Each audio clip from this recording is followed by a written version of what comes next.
From the wilderness and the Lebanon, as far as the great river, the river Euphrates, to the great sea in the west, shall be your territory.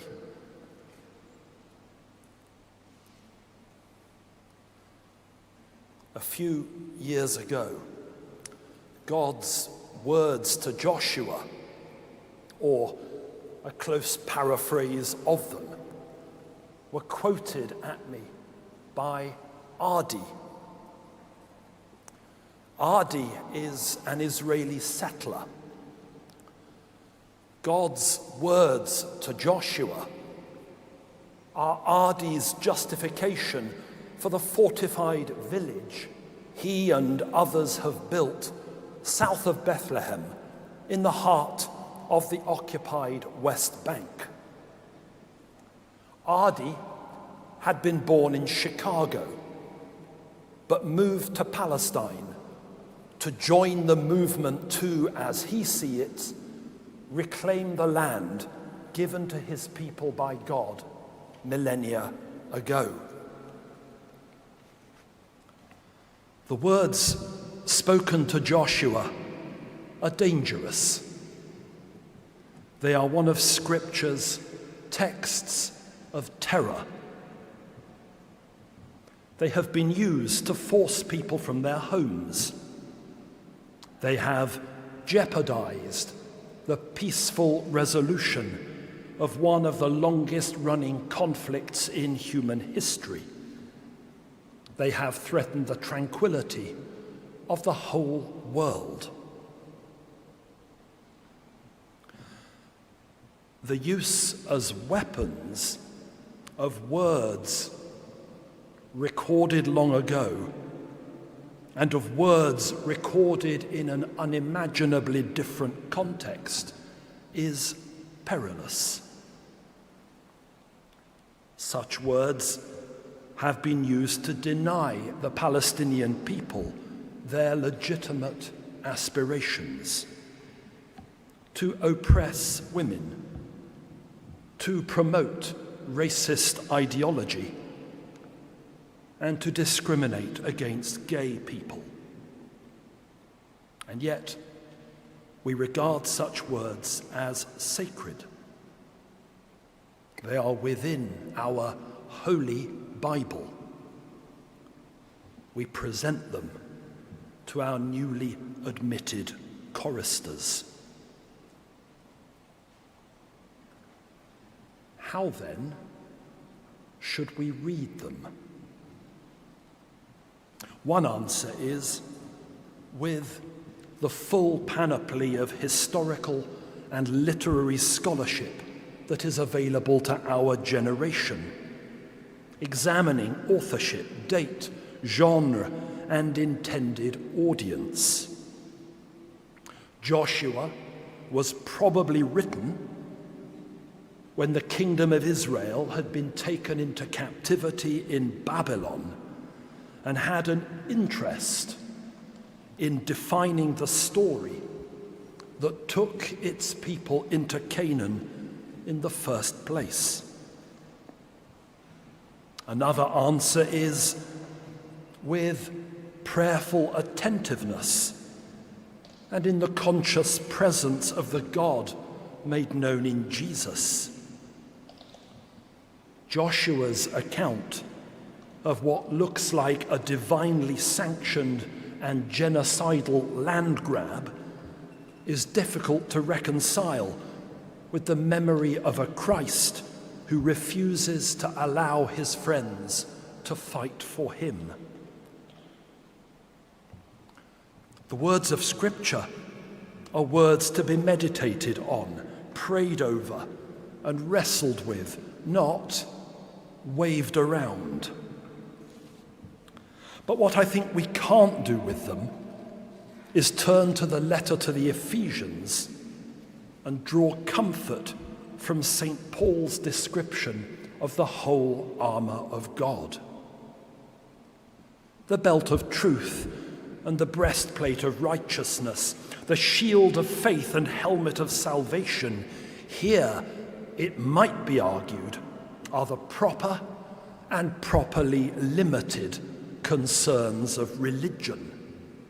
St. Paul's eloquent warrior metaphor suggests irresistibly that these concerns are personal matters, internal matters, directed to self-improvement and unlikely to divide or oppress communities, provoke wars, or otherwise cause ructions in global geopolitics. Until the armor of God is examined closely, that is. Until its accoutrements are held up to the light. For when they are, the inescapable vocation of their wearer is exposed. The baptized, urges Paul, must fasten truth about their waists. They must cover their hearts with righteousness. They must don shoes that fit them to proclaim peace. They must shield themselves with faith. They must place salvation atop their heads, and they must wield the sword of the Spirit. Think for just a moment of being true to any of these. Paul insists that the baptized must wear righteousness on their breasts. Righteousness is God's action. It is God's declaration that the baptized are accepted and cherished and loved. Righteousness is not something you and I do, make, trade, or achieve. We stand against the dark powers of the cosmos, protected not by our strength, but by God's adoption and God's action. Paul further insists that the baptized shield themselves with faith. Faith is the ferment of our hearts. It is God's deep stirring of our deep selves. It is the God-occasioned quiet turmoil of our innermost being. Again, faith is not something you and I do, make, trade, or achieve. Again, we stand against the dark powers of the cosmos, protected not by our strength, but by God's adoption and God's action. The righteous and the faithful insist that their eternal defense is secured not by the influence that they can bring to bear, not by deals, not by bribes, not by threats, not by missiles, rockets, and drones, but by God's grace.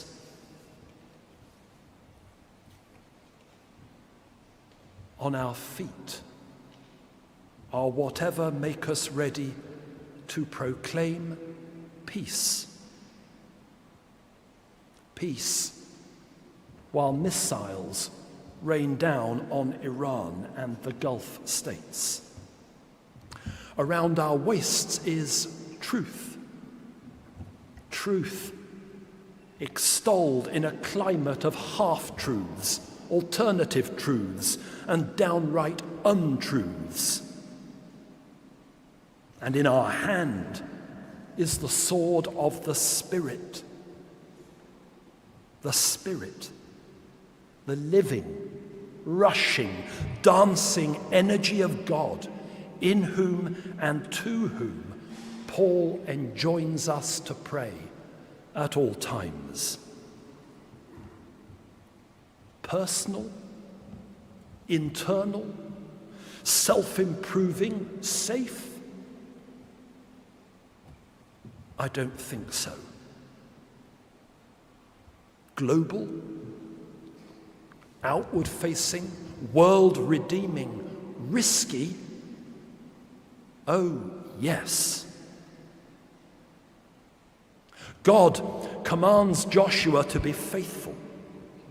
The faithful take possession of the land before them by displacing the Hittites who occupy it with swords, shields, and armor. God commands us to be faithful. We will take possession of the land before us only by displacing the powers which occupy it with truth, righteousness, and peace.